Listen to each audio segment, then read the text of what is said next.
Ստորագրված թերթը տրամադրում է պատիվ ունեմ խմբակցությանը։ Եվ ոչ միայն թերթն է տրամադրում,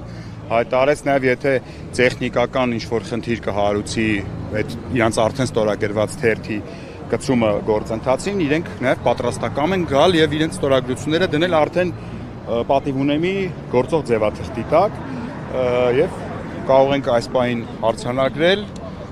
որ 34 ստորագրություն impeachment-ի նախաձեռնությունը արդեն ունի, ինչը ակնհայտ շատ մեծ առաջընթաց է, շատ մեծ քայլ առաջ է այս գործընթացի առաջ շարժման համար։ Ես ուղղակի չեմ կարողանում իմ ուրախությունը, իմ հուզմունքը զսպել։ Շնորհակալություն բոլոր այն պատգամավորներին, առանձին անուն ես նաև իմ Facebook-յան էջով այդ մասին անպայման կասեմ, անուն բոլորին շնորհակալություն, ովքեր միացան, ովքեր ես հույս ունեմ նաև մենք հնարավորություն կունենանք ընդհանուր ճակատով ուսուսի տված կռիվ տալու, իրական կռիվ տալու, արդեն ընդդիմության ներսում այլևս թեր հասկացվածության որևէ առիթ այս պայմանությամբ չկա, գոյություն չունի, այս պայմանությամբ արձանագրենք որպես լավ լուր, որ ընդդիմությունը գործի օրակարգի շուրջ միասնական է, դա միայն ողջունելի է, այս միասնականությունը պետք է երկու ձեռով փայփայենք, շատացնենք, ուժեղացնենք եւ ասում եք մի քայլը արեցիք, երկրորդ քայլի համար ԿՊԱ-կաններ որպեսզի միանան, ինչ է պետք եւ ինչ աշխատանքներ եք նախապատրաստում։ Եվ արդյոք կմիանան։ Հեսա առանձին հեսա կանդրադրամ։ Այնտեղ նաեւ դահլիճում հարց հնչեց ճանապարհային քարտեզի մասին, այդ մասին բազմաթիվ անգամ ես ասել եմ, բայց միշտ պատրաստ եմ նույն բանը անդադ ասելու, որովհետեւ սա իրականում հենց իրազեկման իմաստ է։ Շնորհակալություն, դա շատ կարևոր հարց է համար։ Առաջին կետում ճանապարհային քարտեզի առաջին քայլը դա ընդդիմության, խորհրդարանական ընդդիմության միասնական ճակատի ստեղծումներ, ինչի ականատեսը մենք եղանք այսօր։ Մենք բոլորս տեսանք, որ եղավ է։ Վերջնականապես մի կողմ թողնվեցին տարբեր մանր-մուներ ոչ էական տարաձայնությունները եւ մենք տեսանք ընդդիմության միասնականությունը։ Իհարկե, սա դեռ փխրուն միասնականություն է, բայց հուսով եմ դա ավելի կամրանա, կարծրանա, արդեն պայքարի ընթացքում։ Երկրորդ քայլը ճանապարհային քարտեզի։ Այս միասնականությունը նաև պետքա միավորել արտախորհրդարանական ընդդիմության դերակատարների միասնությունը, ձևավորելով մեկ միասնական ճակատ ընդդեմ այս երկիրը մեր հայրենիքը հանձնող վարչախմբի։ Սա շատ կարևոր կետ է, ասեմ ինչի համար արտախորհրդարանական, որովհետև ըստ էության ազգային ժողովի այսօրվա կազմը ինքը չի արտահայտում այս պայմանությամբ հանրային կարծիքը, հանրային մոտեցումները, այլևս չի արտահայտում, արդեն ինքը ազգային ժողովի գումարման վերջին ժամանակահատվածին ենք հասել, ցավոք սրտի այդ ժամանակ ենք նոր այս ամեն ինչը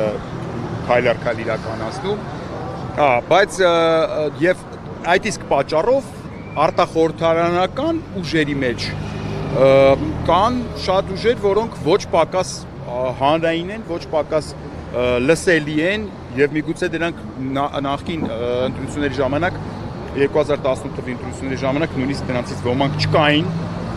իսկ հիմական իրենց ասելիքը նոր սկսել են ասել եւ որոշները բավական հաջող, այնպես որ այս գործընթացում նաեւ շատ կարեւոր է արտախորհրդարանական ընդդիմության միացումը եւ համընդհանուր համազգային ճակատի ստեղծումը։ Նայեք, Նիկոլ Փաշինյանի գլխավոր իր իշխելու, այսպես ասած, այն Կաշեի Բեսմերտնի նման, որ իր մահը այտենց ձվի մեջ էր, բան այդ ասեղը եւ այլն։ Այս իր այդ մահը, այսպես ասած, քաղաքական հանրային մեծ կոնսոլիդացիայի մեջ է։ Այդ դրա մեջ իր ամենամեծ վտանգն է իր իշխանության համար։ Ինքը միշտ պառակտում է հանրությանը, բոլորի դեմ է անում, բան որ ինքը այդ արանքում ինքը շարունակի իշխելը։ Եվ այս process-ը ես նորից կրկնեմ, այն ինչ որ ասել եմ առաջ, առանց հանրային եւ համազգային մեծ ընդգրկունության ինքը դատապարտված է, ինքը չի կարող լինի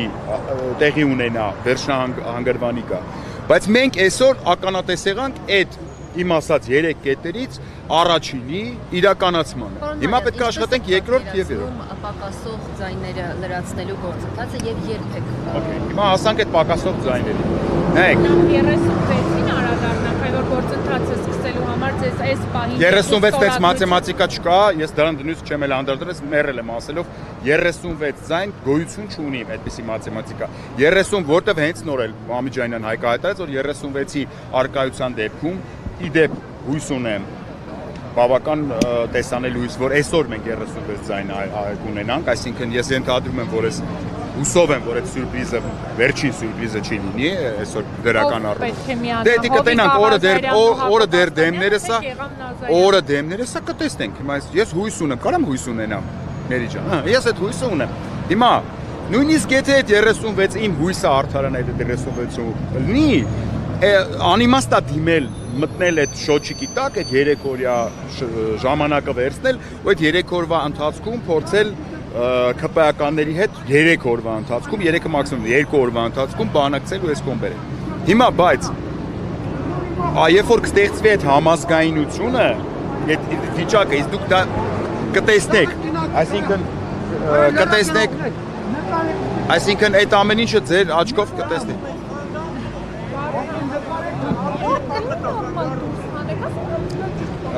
Տեսնում եք սադրիչներ էլ են նաև Նիկոլը մնացել է այսպես մի քանի հոգու իս։ Հիմա հարցը դա չի։ Ոնց ենք բերելու ԿՊԱ-ականի ձայները։ Սիստեմը մոտապես առարկական պատկերավոր դուք պատկերացնեք, մոտապես նույնը ինչ որ տեղի ունեցավ 2018 թվականին, սիստեմն եմ ասում, էլի ոչ բովանդակային իմաստն եմ ասում։ Համազգայունության կոմպոնենտը հենց ապահովվի, ահա, հիմա պետք է լցվենք գործի։ Դա մենք պետք է անենք։ Այսինքն դրա պատասխանատուն բոլոր այն մարդիկ են, այնզանից սկսած, ովքեր որ այս գործընթացը սկսել են, բզբզացել են, գցել են առաջ։ Այսինքն մենք, ես, Էդգար Ղազարյանը, պատիվ ունեմ պատգամավորները, այս պայծ սկսած արդեն Հայաստան խմբակցության հարգելի մեր պատգամավորները ոչ մի բան չկա։ Բոլորս պետք է լծվենք, հիմա ընդհանուր մի հատ հասկանանք, ասեցի արտախորհրդարանականն էլ այս թեմայի շուրջ միացնենք, տանք դրան համազգայունության վիճակ, մարդկանց ասենք, որ դուք այս անգամ միանում եք ոչ թե անձի, ոչ թե ինչ-որ այսպես կոչված տրիգերի, որը իրանից ներկայացնում է Նիկոլ Փաշինյանի հերթական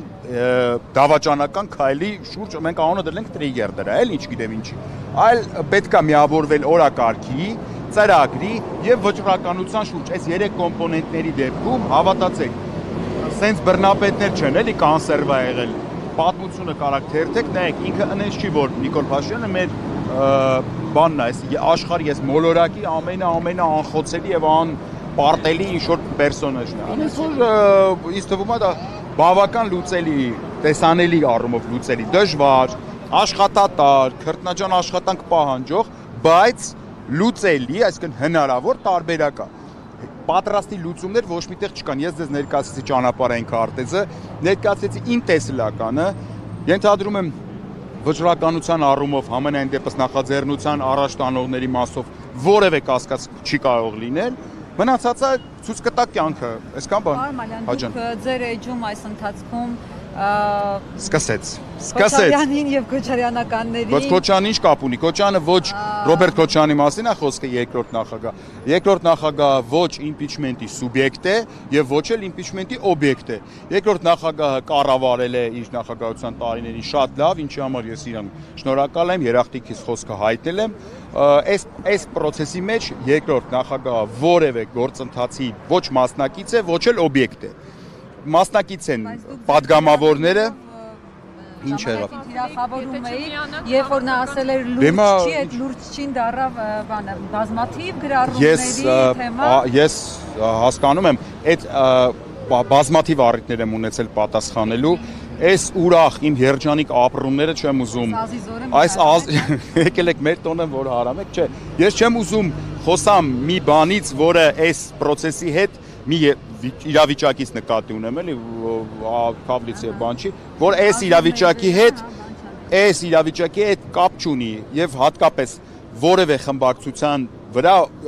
լեգիտիմ ռեալ օրինական ազդեցություն չի կարող ունենալ երկրորդ նախագահը երկրորդ նախագահ Հայաստան դաշինքի առաջնորդն է, դաշինք այլևս չկա։ Կա Հայաստան խմբակցություն, Հայաստան խմբակցության ղեկավարը Սեյրան Օհանյանն է, քարտուղարը Արծվիկ Վինեսյանն է։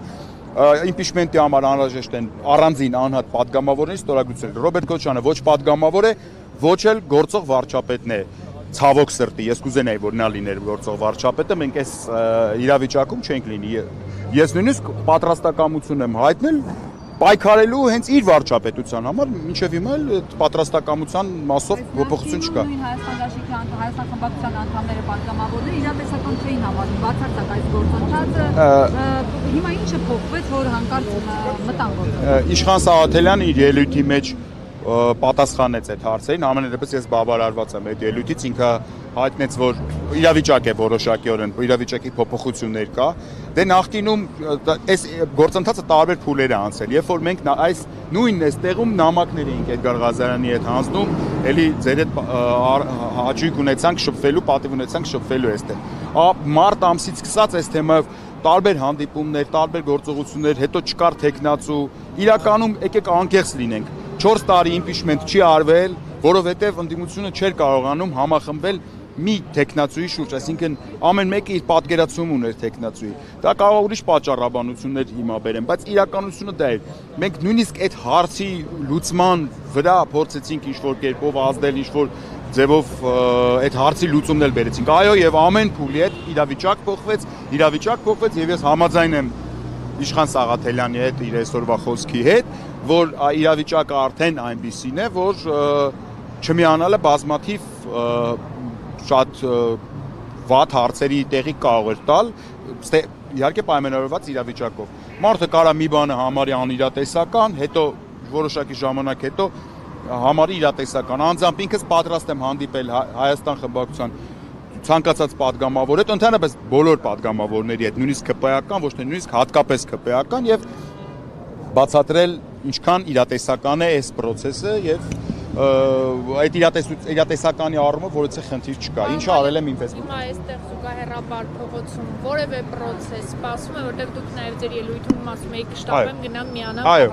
փողոց այս պայդրության փողոցի այս հավաքը կազմակերպել է Արթուն ենք շարժումը, ըստ էության երկու զուգահեռ գործընթաց է տեղի ունենում, մեկը ազգային ժողովի շենքի ներսում, մյուսը ազգային ժողովի շենքի դրսում, դա մենք ենք կազմակերպել, շենքի ներսի կազմակերպածի հետ մենք որևիցե կապ չունենք, դրսի կազմակերպվածի հետ էլ ներսի ժողովուրդը նկատի ունեմ, պատիվ ունեմ խմբակցությունը կապ չունի։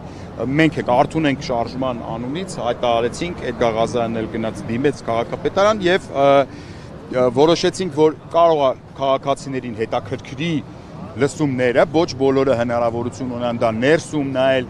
կարող է քաղաքացիները ուզում են գան մեզ անձամբ ինչ-որ հարցեր տան, պատասխաններ ստանան եւ այլն, շատ լավ առիթ է այս լսումներով, որպեսզի քաղաքացիները հավաքվեն, էկրանը տեղադրել ենք, էկրանից հետևեն, եթե նկատել եք բեմ դրած չի, որովհետեւ ես կարծում եմ վաղուց ելույթների ժամանակները անցել են, արդեն քաղաքացուն պետք է անել կոնկրետ առաջարկ, այսօրվա մեր առաջարկն է, Ժորժ ջան, եկեք հավաքվենք իրար հետ լսումները անենք, որս ինչ մոտեցում ունի, ինչ կարծիք ունի, ինչ որ լավ առումով եւ այլն, այդ էլ միասին հաշվի առնենք, շարժվենք առաջ, հասնենք մեր նպատակին։ Շնորհակալություն։ Վարդանյանը առաջարկել էր ձեզ խոնարհվել մեծերի նկարների առաջ եւ ես